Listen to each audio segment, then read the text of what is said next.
interesting, isn't it? As the players do make their way back to the main stage and enter their booths for game number 2. Black, VP stick with what they know. I mean, they've got such a wide range of styles of play, not just wide range of styles of heroes that they play. I think they just had a minor slip up in the draft that made it very unfavorable for them. But I still believe in that game they actually showed the better Dota. Yeah. Even with an inferior lineup, they outplayed them a lot and almost managed to win the game. So I think if they keep playing like that, both teams, I have to favor VP. Yeah, I mean, Gods, do you agree with that? Do you feel like, you know, had they had a slightly better draft, it would have led to a Virtus Pro victory? Yeah, I think for majority of that game they played better, but the key part of LGD's draft was the ease of execution. They had more room for error. That's the nature of their draft strat, whereas VP, playing with their draft, had to play perfectly, and they couldn't quite do that. I'm kind of concerned for VP. I don't know if I share the same, like, I guess, willingness to believe in VP, because this is a team that historically has not done well at TI. It's kind of the monkey on their back. They've dominated throughout the year. Even last TI, they came in as one of maybe the top 2, top 3 teams and had a disappointing TI. I'm worried. They look pretty defeated with the way they lost that game. You could see it on Solo's face, and I got to imagine the nerves are getting to these guys. Yeah, when you talk about curses and also, I don't know if I necessarily believe in the curses side of things, but there are some organisations who just don't seem to do well in certain tournaments, and Virtus Pro and TI is not a combination that has gone well together over the years. They've had 3 previous appearances here. 2013, they were 13th and 16th. Obviously, a very different lineup to the one that we have now. 5th and 6th in 2015 with what we call the real first iteration of the team. And this second iteration, 5th, 6th last year as well. That's not a good record for a legendary team and a legendary organisation that is used to winning tournaments. Yeah, I don't know. It just seems like this one is just TI changes something up. Maybe playing in this side of the map, right? Instead of playing in the usual areas where they're winning all the rest of the tournaments in Europe and China, now they come to North America and they can't take it. But they win a lot of summits. This is true. That kind of knocks out everything I just said. But all right, well, we'll move swiftly on. They can fix that in post. It's fine. We can fix that in the edit. Is there anything to these curses? I mean, we're talking about, like, you know, it's an even year, so China have got to win this one, and all those kind of things. The streaks. Is there anything to it? Or is it just all, you know, part of the scene? I think it's part of the fun, but there's maybe a small little bit to it. Right. You know, it's particularly with some countries, there is a bit of pride and national pride to it. So for China particularly, it's like they lose one year, they want to be that much more motivated to win it next year. And then I think there's some players who, you know, had that curse. Ortiz, a good example. He's an amazing skilled player, but doesn't always play the same game at TI. I think there's other examples you can look at where often the pressure will get to them. Yeah, a Canadian on home soil, nonetheless, here as well, and a man without a TI title to his name. I think there's plenty of pressure on his shoulders, although I'm sure he'll cope with them fine. From LGD's point of view, they're going to look back on that first game, and that's going to give them a bit more confidence, isn't it? They look back at it and they think, yeah, we thought we had the measure of them. That just confirmed we can beat them. I mean, I think they definitely know they can beat them, but they have to really fine-tune their play. They made a lot of unnecessary mistakes that looked kind of like they were just overconfident, honestly. They just run in one by one and just give away their advantage. Like, if they have an even draft, they cannot do this. They cannot afford to do that. So I hope they just, like, shape up their play next game. Yeah, they've played very well together, haven't they, throughout the group stages? And I think we saw that towards the end of the season and in the DPC as well. Have you seen that in that first game? Is it continuing to feel like they're grouping up well, that they're actually listening to what each player's telling them? yeah, I do think that they are listening. I just think, like Black said, I think a big thing for LGD is overconfidence. Because I got to do a bunch of their group stage games. Is when they had like a 12 to 15 gold lead, 12 to 15k gold lead. That's when they really started goofing around. To be honest, I saw maybe like kind of worry for them, don't you? In those situations, they're not like the VP when they're playing with their food. You kind of.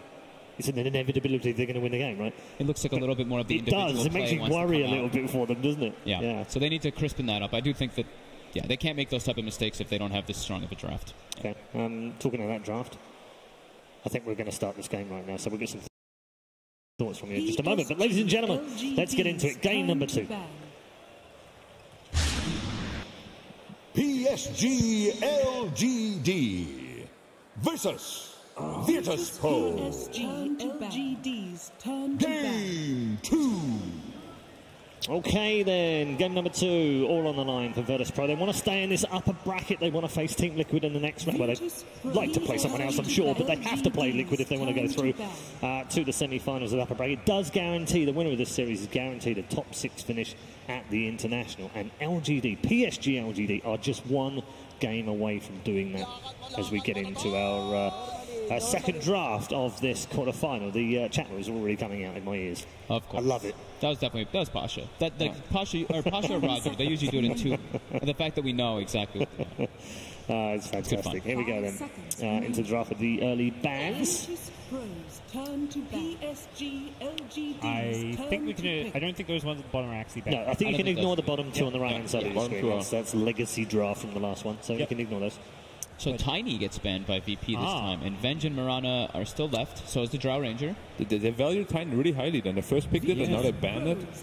I think maybe it was that... Here, there's a Weaver picked. I think LGD's Tiny is really, really good. I think Somnus and Chalice have been beasts on the hero. Yeah. So I think that might be why. They're giving them respect, and that's why they took it in the last game. Weaver first pick. I don't know how sold I am on that. They take Venge right after then, right? Yeah, they should. Makes a lot of sense. Tell you what's interesting is there's no Necro ban. And the only reason I bring that up is because Virtus Pro banned it 14 times in the group stage out of 16 games. I think they're getting more used to it. Like we saw even last game, they didn't ban it. Nope. They didn't ban it at all. It got 3rd pick, so it seems to be lower in priority than it used to be. Teams are getting more used to versing it. There's a lot more counters that are being figured out. We saw some Shadow Demons against it. We saw some Bench before us getting banned was being played against it. Even Spirit Vessel.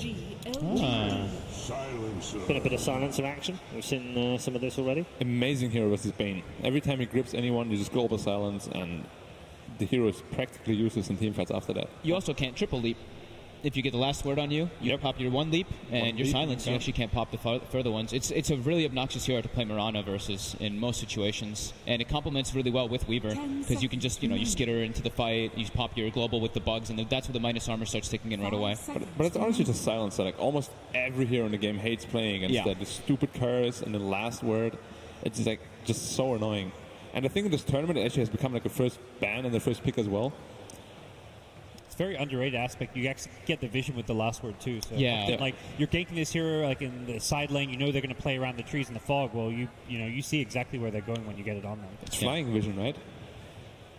Or is it? It's like track-ish vision. It's kind of. I think it's just like an AOE vision around it. I don't know if it's flying. I'm entirely sure you don't. Might be. Could be right. Might be. I mean, that's not too sure about that one. So they go for the Bane again though on VP, but they do open Marana. And they ban out the Drow this time. Yeah. I think Drow in general is just very good against the Bane, and like picking it into a Drow is always a very risky in my opinion. So this game should be way better for him, and of course they have the Mirana combo, sleep into arrow. Yeah. Pretty much kills either of those 2 heroes right now. What did they face is Void. Of course the Weaver counter #1 for me.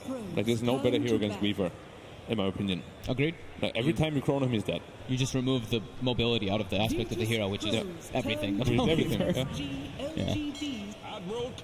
they do it again. They're really committed on this Bane combo with the Marana, and this is okay. Wow, that's a way to disrupt the combos. It's really good. It's a really good hero against that. It's against Bane and Kunk, it's amazing. And Marana. As someone gets 5-second arrow, someone gets X, someone gets grip. The Tusk is just fantastic here. Yeah, it's a really strong pick. I'm kind of forgotten too. I don't think has been seeing too much play in this tournament, has it? I saw FY play it. I did get to see him play, and he was extremely farmed. And that game they set up with the Zeus, so they looked for like global ganks to enable this Tusk. Right. Very popular yesterday when I opened my Dota Kings as well. I got 3 Tusks. Oh, okay. If anyone wants to swap a couple, huh? Which MMR was that? Sub 1K. No reply from the boys on the panel. I mean, you're right. It's not been a massively popular pick so far. So it's the Cormirana, pretty much confirmed. 9 games, 55% on Tusk so far. 55 for 9 games? Yeah. Pretty good. It's only a select few people that have been playing it. Yeah. Got banned 4 times as well. I think it's kind of like a signature hero of some players. Like Windstrike played in both their games yesterday, a few days ago in the tiebreaker. And the Wraith King comes back onto the board. Very interesting, because I would consider both Tusk and Weaver to be quite strong against the Wraith King. Yeah, into Weaver. Yeah, right. The mana burns. Probably offlane Wraith King then, right? If you pick it like this. Yeah. Yeah. Like it can't be a carry. I think they want a safe, reliable, just straight stun to come in right now, because theirs are really relying on like landing a torrent after the Bane sleep and all that. And then they do a Mirana lot of is also stun. good, right? Have you seen Pasha play? Yes. Pasha Mirana? He was the Wraith King. Yeah, Oh, the Wraith King. Yeah, he was one of the guys playing it a lot in pubs leading up to this event. Like, Okay. I was kind of saying, like, oh, you know, what heroes are people going to play based on the NA pub meta? He was spamming Wraith King. Yeah, hasn't played it yet in competition here. The Wraith King last time Virtus Pro played was Ramses. Well, he hasn't played Enigma either, but busting out all the new heroes now. Oh. Yeah, he's now up to 14. 14 different heroes played, Pasha. I'm pretty sure he just wants to snatch the top spot. 14. 14. That's in 18 games. Yeah. This feels like a bit like VP going back to their roots. Like, get some safe, stable comfort picks, and then just last pick Ramses. Yeah. Give Ramses the win condition. The Kunkka plus Wraith King could prove to be a little bit annoying. These two tanky frontliners, you throw a Rum on top too. Terror Blade. Ooh. No. I love that hero. Towers pushing. That means it's offlane Weaver. You know who else loves that? Amy. Amy. Ame. Yeah, Ame loves it. Amy? How do you actually pronounce it? I don't know. So for Terrorblade, something you can always do versus Bane is you can remove the sleep off of yourself, which is really convenient. Like if you have your illusion present, you can always take that quickly off of people. That can be very nice. And versus Wraith King, you get the aura for your team when you pop the reflection. Yeah, and come mid-game, they don't really have any heavy burst damage against the Terrorblade either, so the Thunder will always come off pretty much. They have a global silence to make sure of that, and they have a snowball as well. Played it twice during the group stages. 1 win, 1 loss. So that means it's going to be Chalice playing the Weaver and Ame playing Terrorblade. Yep. Did Somnus play Weaver mid before? It was Arme on the Terrorblade last time, sorry, not. Did he play Weaver mid already? Maybe? They did not, no. They did not? They've only played Weaver 3 times, all of them on Chalice. They banned Storm again. Gotta respect that maybe Storm. They want to give him a last pick again. It's annoying versus Kunkka and Bane. Even though your animations are slow, right? You've got to be wind up before you get the lockdown initially. What is a good Somnus hero here? Like something like Dragon Knight, maybe. I would, yeah. He's favouring Alina. I think in the even group stage. Yeah, Quap or Ember could be good. Something just a bit more flashy, a bit more explosive. You're likely laying against Mirana. Ember's pretty good against Mirana. Yeah, I would agree. Yeah. I'd like something to start the fight, because right now they're relying on like Tusk. I would like the Ember or the DK. Yeah. Like Somnus is one of the best DKs, right? Like he always gets really fat. He gets really farmed. He farm prioritizes pretty heavily on it. Yeah. I would just like to have like a tanky hero for them in the front lines, because right now they have Weaver as well as TB. Yeah. They've got the saves in the global, but yeah, definitely. Yeah. Especially because we assume this Weaver will go Aghanims too. Because I think Chalice has done like diffusal Aghanims most of his games. Yeah. I mean, I'm definitely on board with maybe Ember anyway. His Ember is just amazing. Do you know what he hasn't played in the group stage? Is an Invoker, which I find quite surprising, because a number of the mids have experimented through the group stage. Man, we hoped for it too. We were casting a game that like one of the games that didn't matter so much depending on what they did have in the brackets, and they didn't bust it out. No, he picked Tween of Pain. We were like, oh, come on, man. Well, that's also one of his signature heroes as well. And it is Link. Okay, yeah, they go back for that. It's the most popular picked mid-4 maybe in the group stage. It's just a bit scary if you go up against the Mirana and any rotation comes in, you pretty much just die. Like, X mark into area dead, sleep into area dead. That's why I would have liked to see the DK. But I'm pretty sure the Tusk will just play around mid lane then and just protect them. Mm-hmm. Yeah. So what are they going to pick for Ramses? It also, this gives them, they've got like this nice like tower siege too that can also benefit off the bugs from the Weaver. Lina is this mixed damage dealer with the Terrorblade. It's a very, very hybrid hero. Now we have a lot of problems to solve for VP. What is it going to be for Ramses? Yeah, it's like there's TB got picked up, which you have no counter for, but there's also Alina who could have a Weaver too. Got to solve a lot of problems. Yeah. That last we got to make up for a lot of weaknesses right now. And when it's like your carry positions to make up for problems, it tends to lead to you're in a tough position in the draft. Yeah. Usually, what you want to have when you have last pick, you want to have a very well-rounded lineup, and then your last pick is just like wins you the game. But I can't really see one particular hero right now that really does that. Is that Brood banned out? Yeah, first phase. They can be flexible because it was actually a Tinker last ban, so theoretically Wraith King could go safe lane, Morana could go off lane. Yeah. It doesn't have to be a Ramsey safe lane hero. That's true. Yeah, very true. A lot of time being taken over this final one. On Alchemist. Okay. That makes some sense. So it's a safe lane. Alchemist to Safe finish lane. our draft off. Okay. Our heroes are known, and it's time to get the thoughts of Mr. BSJ, who's joined us on the panel. Sir. I'm back for game number 2 here, and it feels like the whole time I saw these 4 picks, they needed a win condition for the side of VP. You guys are mentioning it, and Alchemist is a hero that struggles against Terrorblade in the mid to late game because of the sheer damage output that he provides, but Terrorblade's a hero that I feel like has been struggling in the laning race to collapse on this Alchemist farm in the mid lane, and I don't think that LGD is going to be able to shut him down, and we saw what happened in the first series today when you have an Alchemist that gets absolutely free farm. Do you think the Reflection's going to solve the Alchemist problem at all, though? It solves it mid to late game, but if you just come with 6 items, 25, 30 minutes into the game, Terrorblade does not dish out enough damage, and he doesn't have the level 20 yet, so it just doesn't threaten the Alchemist, and I think that if they can manage to get past that stage in the game, LGD will take it, but I'm going for VP. All right, thank you very much, Mr. BSJ. Let's head over to our commentary team for game number 2. Thank you so much, Paul, and the wonderful BSJ as well. Can't leave him out at all. But we know what the win conditions are. We know what the heroes are. After last game, you gotta kind of wonder, though, what's the mindset at right now for VP? This is crazy, Trent. Yeah, where are you at mentally? I think near the end of that draft, too, you could see just how much time in that last pick and how it really looked like it had to be some sort of a safe lane hero. But when I think of Ramses, like, saving a game, I look towards that Faceless Void. It had been banned out. Maybe something like the Spectre. Oh, that's banned out, too. It seemed like LGD had a very good read on the draft. Yeah, and it is going to be no one playing it this time around. He put up his hood in the middle of the draft and decided, all right, this is what we're going to be running out here this time around. He wants to do the taunts, wants to feel good about himself, and they are, again, going to make that move that we saw last time down to the bottom side, see if they can find themselves a kill, possibly. Yeah, with those Ramses heroes removed, it just means he has to go back to the Wraith King. I think, if you guys remember, at the Super Major, I believe there was some talk to Solo about Wraith King. I was just like, when do you pick it? And never. Ooh, wait a minute, though. They found Ame right at the start, but there's a lot of bugs. There is going to be from the rest of his team, and all alone, the King is taken down. Well, Canada is north of the wall, but he was on the wrong side of it this time. Oh, no. 30 seconds. Well, you take a look at it now, and, you know, not necessarily the way you want to start. Not the end of the world, though. I think that's one that you can kind of brush off, possibly.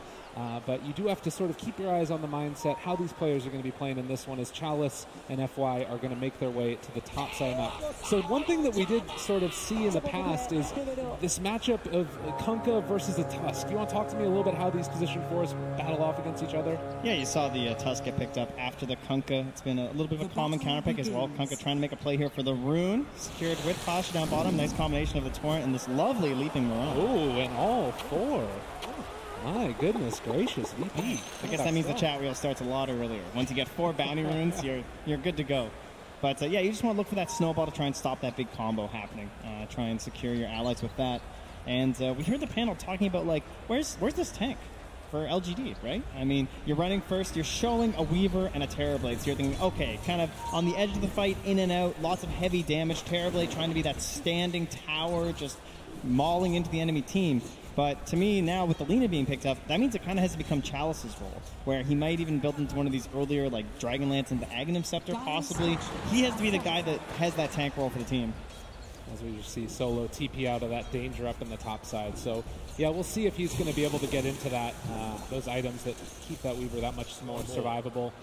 Roger, in the meantime, going to be doing what we've seen more and more often nowadays, pulling that creep wave back behind the tower and trying to deny out a good bit of CS. But with the silencer chasing him, he's actually forced to just take it through the river. Chalice now. It's in trouble. Yeah, he took those bugs.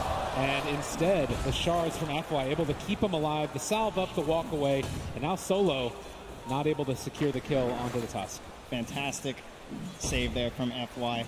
Chalice just really dangerous spot to be in with bugs level 1. Yeah, not the easiest for a Weaver. You really want that early Shikuchi to help secure range creeps with the heavy damage that it has, and so he'll be struggling until he hits level 2.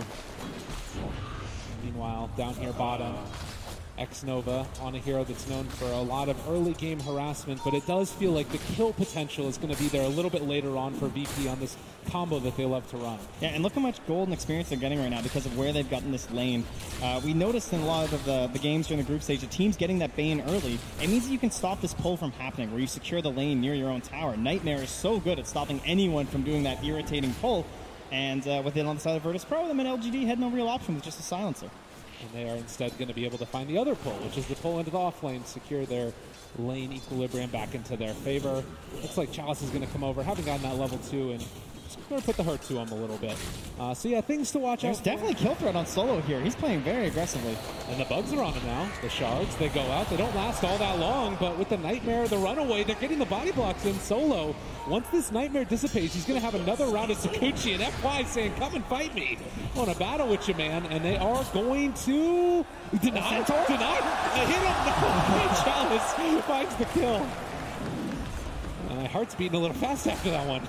Yeah, when you're playing this Bane, you're trying to get trades going. You want to be very active in the lane versus your opponents, trying to abuse your brain sap, but clearly Solo just got a little bit too ahead of himself there. But it was a little bit of space for an unharassed Ramses to farm under the tower, as they'll try and put the zombies onto the Weaver. Doesn't really work that well with the snowball on him, and instead they're going to turn the damage back onto Ramses. The minus armor and the punches, they go out another Nightmare, but trading it over. Chalice also in the area, but the crit comes from Ramses. Get off me! Well, the crit wasn't very effective on the bug on him, but on the bug skittering around, much better. It's just one of those things with the Weaver, you know, not a ton of HP, a lot of survivability in other ways. The silence, so it won't hit onto the torrent, and that means there's no arrow either. Nice play by X-Nova. Yeah, it's still just laying into Roger here. Is Roger living? Oh, yeah, he's going to TP away. And the punch! He got him! X-Nova not giving up on the play. That puts him now at 4 stolen imp. He runs right back into Pasha. He's rotated on over, trying to secure that 4-minute bounty rune. Or, sorry, 4-minute rune in the river. And looks like he will get it. Is that the new mount as well? Super pretty. But Pasha will pick up the illusion and leap away from trouble. Going to TP out of there as well. Two heroes forced to use this TP in the bottom lane. And yeah, now he's hoping for. And yeah, you can see here the replay of our beautiful crit here. The bug on top, yeah, gives it a little crit, but that bug shakes it off pretty well. Chalice, unfortunately, will do the same thing. Solo just constantly harassing through the entire fight with the Nightmare, kind of controlling up this Weaver, and boom, 200 damage. Felt pretty good about that one. Oh, look at the smile. Oh, no one in trouble here. Back in the game with the sun now going. Turning now on to Somnus. They pull the snowball in further forward. Can they get alive? No. Somnus gets the kill on no one. That's great. Yeah, excellent initiation from FY there. The way that he doesn't just go in with the snowball and use the shards at the same time. He's spacing out his spells there, waits until the concoction's being used, and then he can kind of play around that with the snowball, which is, honestly, even though the alpha was picked after, it's a very telegraphed stun, so it can be very handy to have a Tusk on your team versus it, especially with how important it is now where you go for this Radiance, then straight into the Blink on the Alchemist to try and be active with that cooldown talent.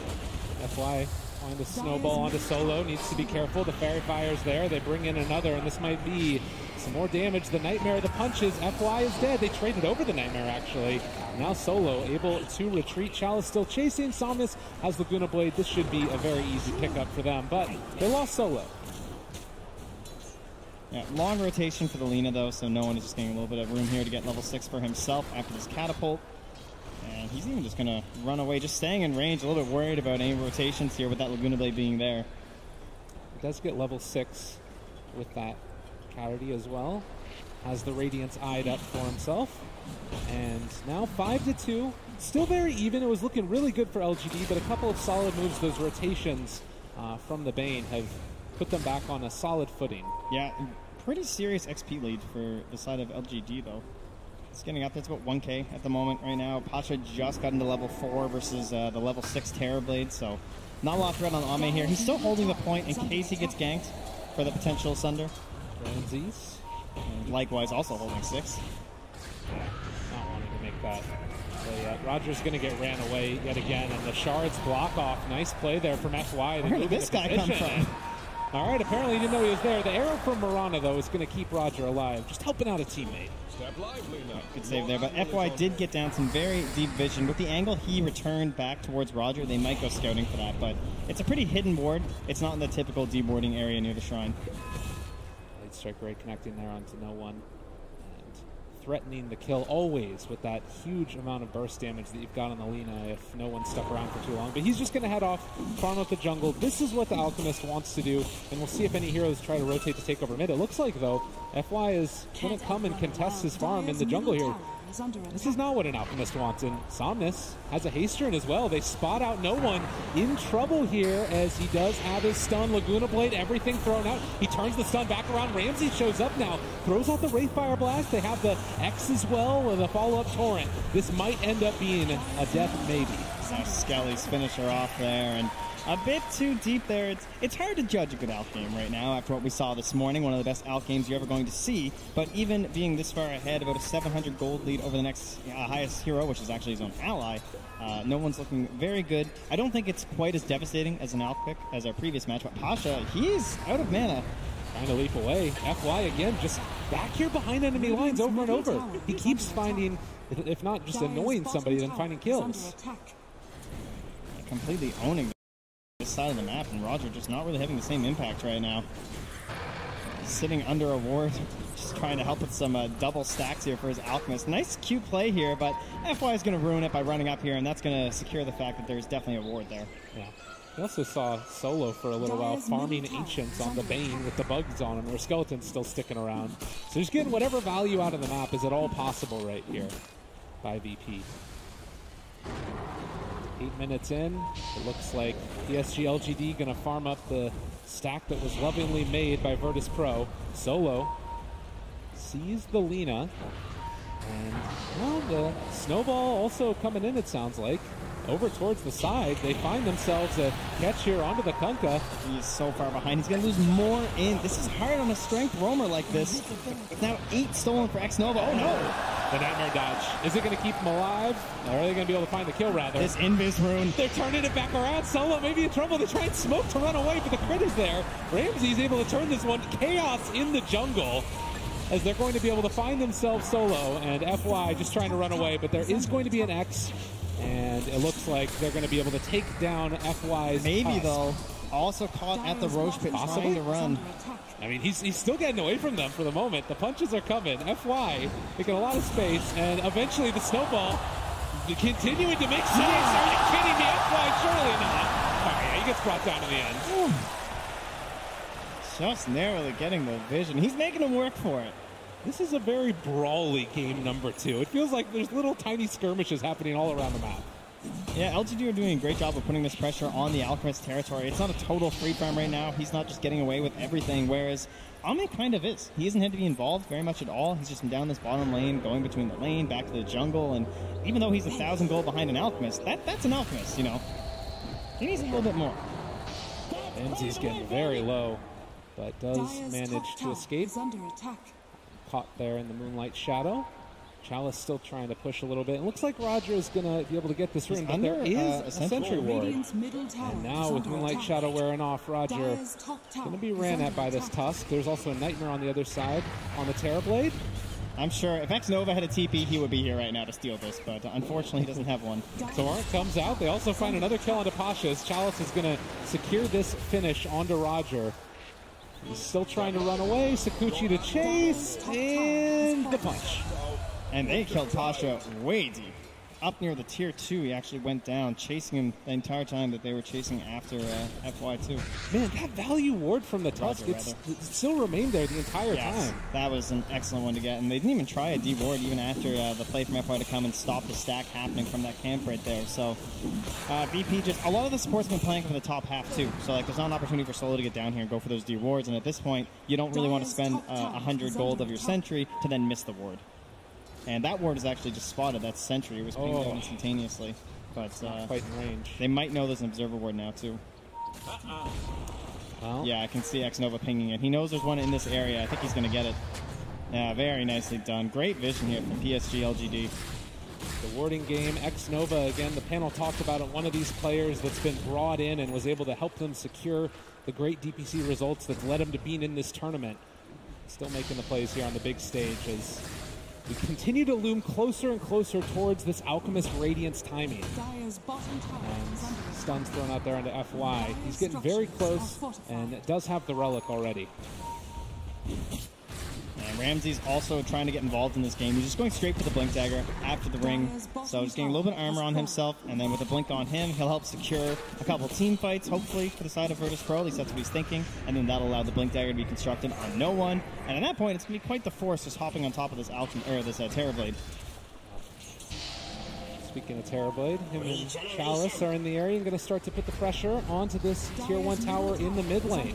All of the other Tier 1s having already been secured. LGD wanting to take advantage of this timing before the Alchemist really comes online. It's, you know, a lot of different timings that you need to hit in a game like this, but getting as much done before that Alch comes online is important. Yeah, it doesn't require a whole lot for that mid tower either. Just the Weaver and the Terrorblade. Maybe just walks into the wave up top, and Ramses is forced to just run away. Doesn't really want to waste his ultimate, and he'll have the Blink Dagger now, so probably a smoke play coming here. In fact, it'll just be a Moonlight Shadow, but it's all around this Weaver. They see Ame as well, able to find him. The Global comes out in response to that. Boat's still going to hit, but I don't know if they have the follow-up now with the Moonlight Shadow runaway. LGD, limited vision in this area. The Snowball save for the moment away from Ramses, and now chasing forward for more. Somnus is here as well. Chalice doing a good bit of damage. He might end up being brought down. They weren't able to find the kill there on the Wraith King. Solo making space for the rest of his cores to find themselves kills. And it's a bane for a Weaver. You take that every day of the week. Yeah, Ramses. Oh, wait, Ramses. Well, that's just the ulti, but it hurts a little bit. Yeah, it doesn't feel that good. He wanted to blink in, I think, and try and get the slow going so the team could follow up, but at that point, they're just running low on everything without a boat to follow. So, yeah, in the end, great trade, and had some good vision in the area there from the Dire side, helping to secure that fight. And as you said, they spent a lot on that Terrorblade, right? You're throwing the boat, you're throwing the Fiend's Grip, but in the end, it's still made enough space for them to get the more important kill on that Weaver. And that's Chalice's role, right, where he has to kind of be this front line and nuisance. It's a very tactical game right now from PSG.LGD. They don't have this big brawler like a Dragon Knight or something. Just blink in and be targeted down. They have to play very carefully, using the Global Silence to cover for a bit, using the Weaver to try and distract and annoy, and then also using that Time Lapse for the secondary life on him and the Sunder for the secondary life on the Terrorblade. It's a lot of more, working parts here. And Ramses does not have his ultimate for another 180 seconds. The snowball forward with all these heroes around him. He is going to be caught, and TP's away. Can they break it? It does not look like it. Chalice with the time lapse away.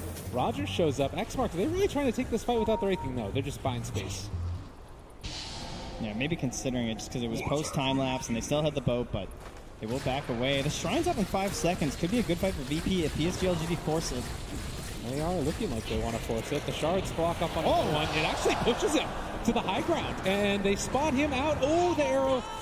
And unfortunately, FY did not manage to find that snowball to break the TP.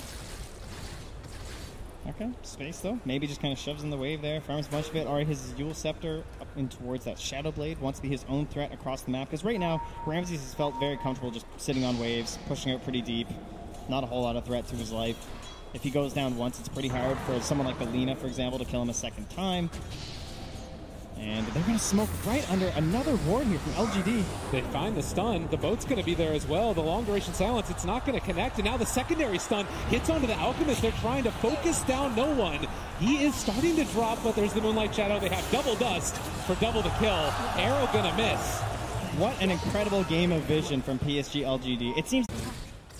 Well, maybe also getting closer and closer to the Shadow Blade.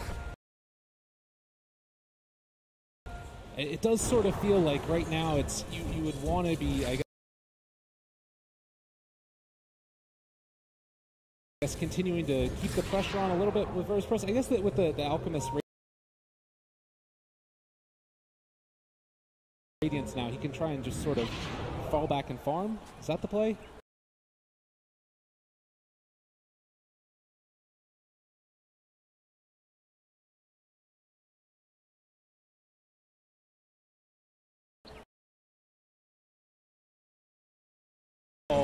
Into the hands of Ame, and if they continue to take this fight, this could turn south very quickly. Yeah, and Solo decides we're going to back up. Reset. Yeah, but Roger's also waiting nearby because he wants to try and find just like one good pick. He is a Kunkka, you know, they can get this very long-range kill, back themselves away. They're going to attempt to do it with a Moonlight Shadow. Doesn't look like there's a sentry here. Is wearing off, but yeah, again, they spot out that this could potentially be coming their direction. They shard the cliff. And then they back away. Is under attack. Very, again, disciplined play coming from PSG.LGD. Yeah, and every time you look at this 2K lead, you just have to remember there's an Alchemist on the enemy team. So this is worse than it looks. 18 minutes, the immediate D ward. Can we say enough about X-Nova's warding? I know. It's unbelievable at this point. Feels like VP cannot get any sort of a foothold on this top half of the map right now. 13-8.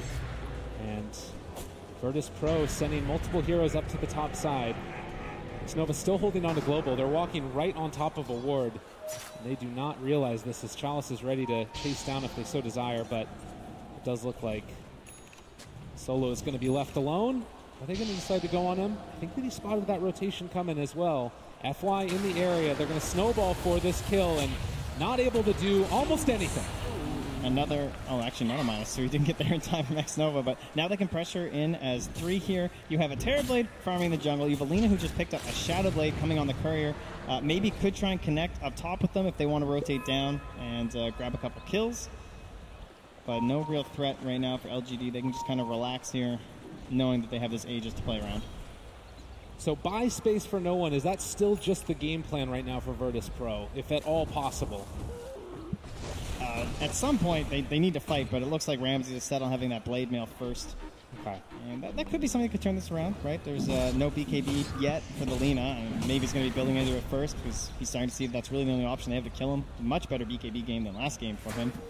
Only has the Fiend's Grip this time to worry about. No black holes, and he can take care of things like the Kunkka and the Mirana. Lots of magical damage, as well as what would be thrown back from that blade mail. So a Yule Scepter forced out here for Pasha. Some way to deal with the silence, but it means that he can't really go into any sort of damage for himself. And they are going to smoke up here.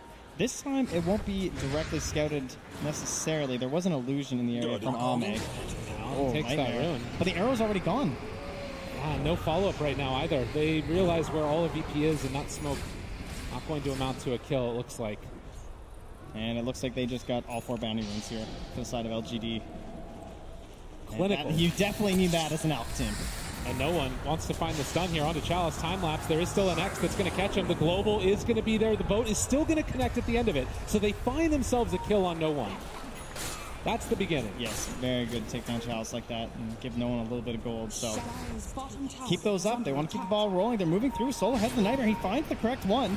This time we have the arrow, but he stops it. Oh, the trade over with the Manta. Great play, and the snowball save as well. Following for more. Roger is going to die here, it looks like, as they do have the vision to take him down. X-Nova running away. The Yule Scepter dodge still managed to hit there onto X-Nova, who is going to fall. Meanwhile, Gunaboy out onto no one, still jumping out of there. They can't get the Sunruff. He still does have the Aegis. Solo found that big kill with the Fiend's Grip. Now coming back up. They will miss with the arrow, and they're chasing forward. They have the snowball. FY looking for that opening. He's just going to walrus punch Solo there, and the Light Strike Ray going to connect. Now, can they find any more? LGD looking to continue this. FY wants it. He throws a long bomb, but the Hail Mary won't connect. And they will just settle for this Tier 2 tower. So it looks like with buybacks and everything for the side of the Radiant, relatively even fight, but VP did take down that Aegis. Unfortunately, there was only about a minute left on it anyway. However, it is still just an instance where they're not falling further behind. Only a 3,000 gold lead. 16-10. We're 21 minutes into this one, and what's felt like just a bloodbath. It's continuing to seem like it's going to go that way. Chalice picking up the Diffusal Blade now. Burning through mana of the Wraith King. Obviously really important. Make sure he can't get that ultimate off. And going for the BKB next. I mean, around these BKB timings, that's normally where teams try to want to end the game. Is that what they're looking to do for LGD? I think it just makes sense with their lineup because they don't have that traditional frontliner that all 3 of their heroes have to buy this BKB. So it's not necessarily a requirement for going high ground so much as it is a requirement for just not throwing away your lead. Okay. And there's that Blink Dagger now picked up here for no one. So this is where they can try and get aggressive in sync with the Blade Mail. This is the best timing for Virtus Pro. Try and find some good engagements. Solo. Vision. They go with the Nightmare yet again. The Shard's a little bit off the mark that time, and with the rotation coming from Kunkka, they will not commit any more heroes to this gank in the woods. And with Aegis having expired, already been used up in that last fight by Ame, it does feel like PSG.LGD are going to be waiting for the next Roche before they really go for a big team fight. There's the lift up there. Arrow afterwards connects onto the silencer. Diffusal Blade out. No one shows up, wants to take this fight possibly. And they can't even finish the silencer. They're not sure what's happening on the side of LGD, but the reinforcements are actually quite far away. They are showing up, though, and X-Nova, all the illusions chasing him, feels pretty bad right now to be a silencer, but... Wait, he might get out? Is he actually going to be able to walk away from this? Has a TP as well, and now Ramses is kind of in an awkward spot. Do they realize where he's at? The sigil? It spots him out, and Ramses is going to be caught, and blocks the blade mail, tries to turn this, but it does look like eventually, again, the Wraith King will be found. X-Nova wants that -2. Get over here, buddy. He's sticking around. They bullied him earlier, but they eventually take the kill. 17-10 now, a 4K lead. LGD, are we going to get a second 2-0? Can they keep this going? That's a real question. VP looked pretty defeated after game 1. They've fallen back on an Alchemist. All this pressure on no one. And what was their first foray, really, with the Blink Dagger did not go very successfully.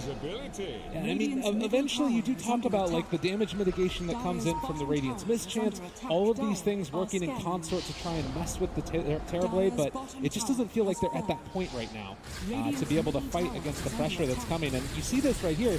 How many feeling comfortable pressing this far forward while the smoke is going on, and they're looking for him, find him immediately. There's going to be the Yule Scepter. Can they follow it up? Snowball, Walrus Punch. They have the Spirit Vessel. He's not regenning. He's dying.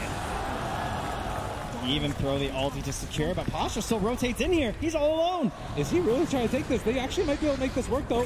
The silence is going to be there as well. Pasha's dead from zombies as well. They buy back on the Mirana. X-Nova chasing forward on no HP, but F-Line is going to be there as well. And there's the Laguna Blade onto the Kunkka. Does not even get to cast his ship as Ramses also being ran at. LGD, what are you doing? You're just tearing at him. They're going for the armor toggle, but it's not enough. They take down the bottom tier 3 tower. Ame controlling so much space. They actually might be able to kill off this Terrorblade, but is it going to go down? They've got it. No one in trouble. It's dead yet again. LGD running over the corpses of Virtus Pro. I think last game the buybacks weren't there. This time they were for Virtus Pro, but they were not used in the best possible way. And you can hear the adoration from the crowd right now.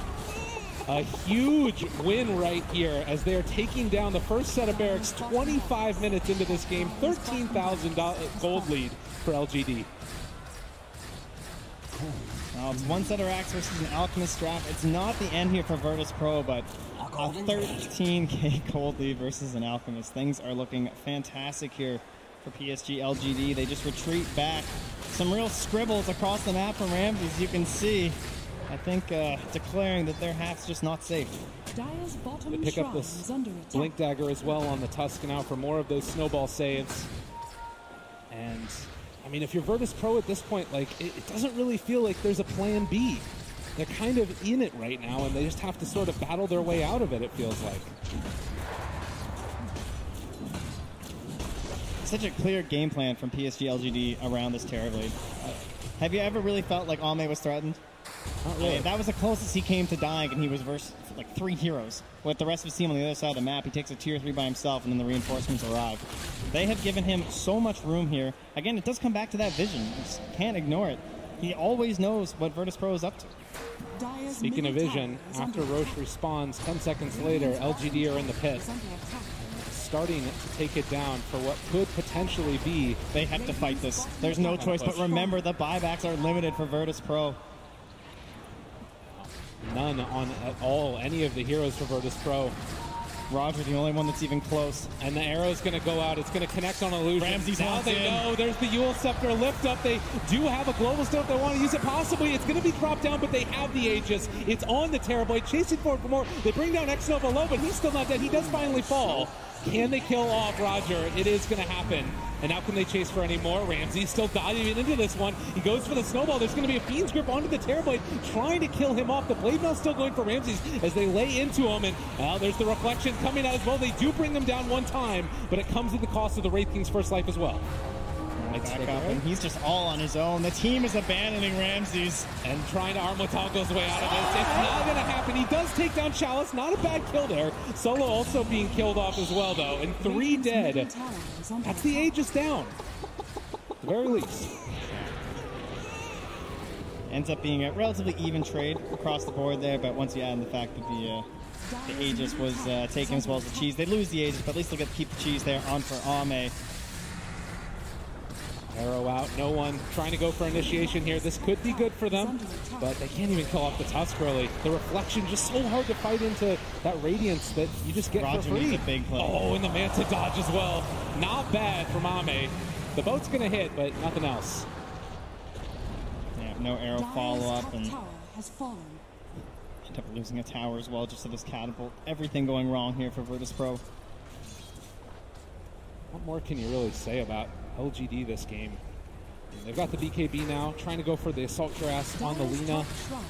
Getting closer to the Lincoln Sphere as well. One of the main ways that you've seen VP get back into this, at least a little bit when they've been fighting, is a Fiend's Grip onto that Terrorblade. You can take a look at this replay here. Yeah, you can see Ramsey. What a play here by, I believe it was Maybe, who just wheels him up in the air. Just grabbed him. Made sure he couldn't initiate before the Aegis Steel.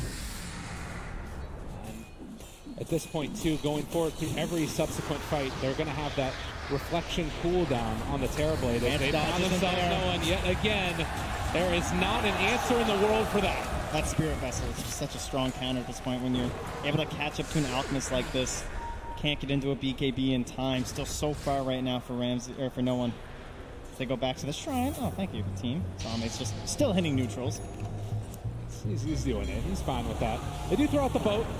This is one of the nice parts about Kunkka at this stage in the game, at the very least, is that you can push out creep waves very quickly because of that low cooldown. And they're going to need it. As, Pasha, yet again, found, lifted up. There's going to be the Light Strike Array. Hits wall. He's going through the air. The Walrus Punch, the Snowball, going forward for more. And Pasha in trouble. Gets the Yule Scepter lift off, living, and he's not going to be there. That's some twinkle toes. Pasha buys a bit of time, right? The wave dies and the tower lives for about 10 more seconds. But that's 10 more seconds for no one to try and get back up here with no buyback. And now he'll have enough gold for the BKB if they want to try one last hurrah using that. Radiant's top tower is under attack. Got it. Yeah, they need to win a fight, it feels like. Drawing even at this point does not feel good enough, and it's even tough drawing even. And methodical play here from PSG.LGD. They already took down the top shrine. They move on to the bottom. Nice there from Ramses, comes in, secures his team, a little bit of extra gold. They do what they need to get into those BKBs, as you said. But it's actually going to be out queuing up a Shiva's Guard now instead. Okay. Such a hard game at this point. 19,000 gold lead when you're on an Alchemist. Zero balanced around being ahead. Looks like no one's just trying to find some sort of an answer to these Terrorblade illusions. Solo will actually nightmare him to stop the self-stun. What a great teammate. Oh, yeah. But again, LGD coming into the main event, you know, being able to sustain against the pressure that was coming from VP in game number 1 and then come back with a performance like this in game number 2. Very impressive stuff, as they thought about going on Ramses, but he's not an easy target to take down. Let him know how he feels about it. Not only is the lead much larger in this game, it's just not the same sort of mechanics for a comeback situation. There's still a tier 1 in the mid lane right now for the side of LGD. Yeah. You know, that whole march down mid after a one-team fight, not an easy situation right now for the Radiant to, or rather for Virtus Pro to try and achieve, and buybacks are still there right now for everyone except for the Lina. They finish off the Shiva's Guard, trying to send the courier around the way to secure that one back for Virtus Pro. They're sending it the very, very long way, but it does have the Shiva's Guard on it. Invisibility. And they're just holed up in their base right now. This means that you can get so much farm around the rest of the map with the rest of the heroes of LGD. Sometimes it can be a little bit dangerous because you have to sort of push out all the side lanes, and that might leave somebody else open. But yeah, you can see 97% is pretty good. Radiant are scanning. Scan just to make sure Pasha actually left up top, but he is back where he belongs, hiding away here. LGD look to close this one out again. Just the slow play, just building up some more defensive items here, looking for a Lincoln Sphere for Chalice, and FY using this gem just to fully secure the vision, as well as thinking about getting himself a Scythe if he can get there. Down in their eyes, crossing their T's. That is the real Ramses down there, and Ame just boldly runs at him. Does not have a care in the world right now. Cheese, BKB, everything. If they find a pick off here, great. But honestly, they can just wait till the next Roche also if they want to. Within vision, the Sentry and Observer Ward combo, giving pretty good details as to what's happening, but with that gem, it does mean that it's going to be that much less likely that they're going to be able to keep that vision up. And they're going to have to play in the dark. Yeah, I'm sure FY is just itching for it right now, but he will play patiently. As much as he can see these Virtus Pro heroes, he'd rather they actually left the base. They know they need to win some sort of a massive fight. So eventually, Virtus Pro are going to feel forced to come out, whether it's the next Roche fight or if they want to try a sneaky smoke play after a big item pickup. It's probably their best chance to get into it. Absolutely. And again, just every time you walk out, they can't even finish off a whole creep wave because they don't feel confident because immediately LGD is there and potentially just going to blow one of them up. I do think that this is a really nice part about the Blade Mail pickup for Ramses. If he didn't have that item, odds are they would just try and kill him every time. But he at least can go out there. Maybe try and burn his ultimate or something, but they're just not allowing any sort of a response coming out from Virtus Pro because there are good counter-initiation heroes. Like, Kunk is not the fastest counter-initiator, but when you have an entire reincarnation to work around, it gives good opportunities for Roger to maybe find a couple stuns with the boat, and maybe that'll get enough space for the big Shiva's Guide from no one, and suddenly you've killed one hero and you can run down this fight. We are still dealing with a tri-core that isn't that traditional sense of having like someone relatively tanky. As Solo will finally get caught on a mission here. Arrow flying out as well. VP, they're going to buy back on Solo. And there's the Diffusal Blade onto Pasha, forcing out the leap. The stun is going to connect. They have the X. The Torrent is going to be off the mark, though. Now the Terrorblade just walks in bold as brass and able to throw out that reflection, daring them to come and fight. Yeah, and you can see, again, very disciplined play here from PSG.LGD. They don't chase at all, even though they have some pretty high mobility. Oh, there's going to be the stun going out again. Blocked for the moment. They still are tearing into the tower. Solo with nowhere really left to go, and he's going to get punched to death. Ame striking forward and asserting dominance over the captain of Virtus Pro, who bought back, so they don't have this Bane in the next fight. And it might not even be a fight, to be honest, the way that this is going. LGD just walking over them. No one trying to get it back with the Shiva's Guard, slow down this pressure that's coming. But this looks like it's going to be the second set of racks. And GG is called. Eventually, LGD stop over them. That was an emphatic victory from LGD. They never really looked behind. They saw every move coming from Virtus Pro. I think they knew what Virtus Pro were doing before Virtus Pro did. Like, they saw everything. All of these wards across the entire map. Sentries laid down. Moonlight Shadows thwarted constantly. And Ame was given an entire map to farm his Terrorblade. And, you know, again, you talked about it so many times during the game, but it can't be overstated how much X-Nova played, that vision advantage that they were able to achieve. This is a guy that came on the scene, you know, coming up from Warriors Game and Unity back in the day and actually making his presence known on the big stage. Fabulous story, certainly, and they're going to be continuing on in the upper bracket. Tough stuff for Virtus Pro. Yeah, it looked difficult there near the end of the draft, too, but questioning like exactly what's the VP hero that wins this game, but it didn't really feel like they found that correct answer. All right, well, let's head back and see if our panel has the correct answer as we're finished off here. LGD 2-0 over VP. Yeah, thank you so much, Lyrical and Torrent. And we have swapped things up here in the panel. We have got Cinderin, March, and Winter to just quickly dissect that 2-0. I don't think anybody was expecting this series to be as convincing for LGD as it turned out to be, Cinderin. No, I agree. I think there were basically two sides to this series today. I think LGD brought their A game, first of all. Yeah. And I think the best word I can use to describe VP's play in this series is just reckless. I think they overextended. They took fights that they just were a bit too bloodthirsty, really, and maybe left the mind a little bit behind. It's interesting to hear you talk about a team that is too bloodthirsty. Can Virtus Pro really be too bloodthirsty, March? Well, yeah, they seem to play too aggressive is what I feel, and then they didn't give too much respect to what LGD had. And then I felt like Race King, it wasn't the best game for him. They had a Weaver to counter him with Diffusal Blade, and then Terrorblade as well, so yeah, it was a bit hard.